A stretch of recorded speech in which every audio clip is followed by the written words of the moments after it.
The time has finally come.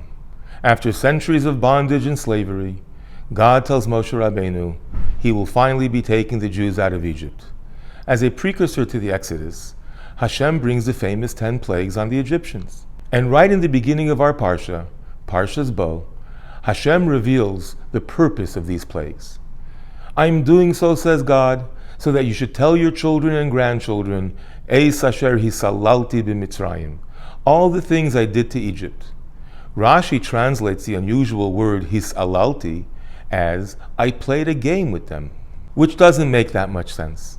Exactly what kind of game was God playing? The plagues delayed the Exodus by almost a full year. Was the game that important? And more so, we're commanded to talk and discuss about this game every single year at the Seder. Was it really that necessary, this game? In his Torah commentary, the Chassam Sofer, Rabbi Moshe Sofer, one of the truly greatest rabbis of all time, offered the following insight and indeed uplifting life lesson. The Jewish people were descended from the noble son of Noach, Shem, while the Egyptians were descended from his cursed brother, Ham. In the natural state of things, the Jews were supposed to be royalty, and the Egyptians should have been their slaves. Yet practically the opposite came to pass. The children of Shem, the children of Israel, were enslaved by the offspring of Ham, the Egyptians. Surely, the Jews constantly questioned the situation. How could this be? They asked time and again. Why do we live in poverty and subjugation while they live in riches and freedom? Said God, I know you don't see it now, but it's all a game. Live through the hard times with courage, and in the end, the Egyptians will be left with absolutely nothing, while you will get everything. I recently read of a Persian Jew from a very wealthy background who escaped from Iran with nothing but the shirt on his back.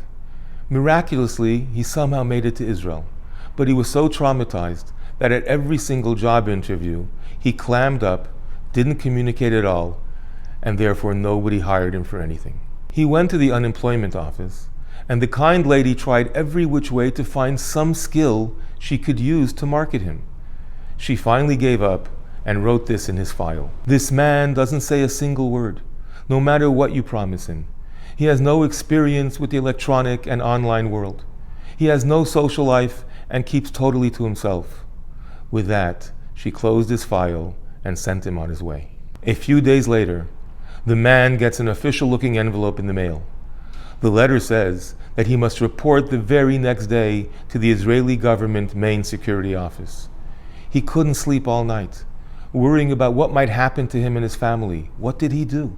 When he arrived at the government office in the morning, he was greeted by the chief of security, who was smiling and said, Shalom, welcome, you're just the person we're looking for. We've desperately been trying to find someone to assist in handling sensitive documents and state information. The work itself isn't hard, but we need someone we can trust, someone who won't talk, won't leak anything online, doesn't socialize, and basically minds his own business. Reading your file, we couldn't think of a better candidate. The man was promised a salary he couldn't even dream of. And in an instant, he and his family were very secure in their future.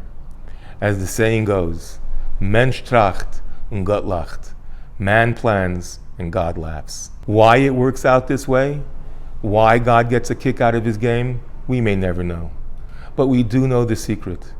When it looks tough, says the Chassam Sofer, remember that God is just playing.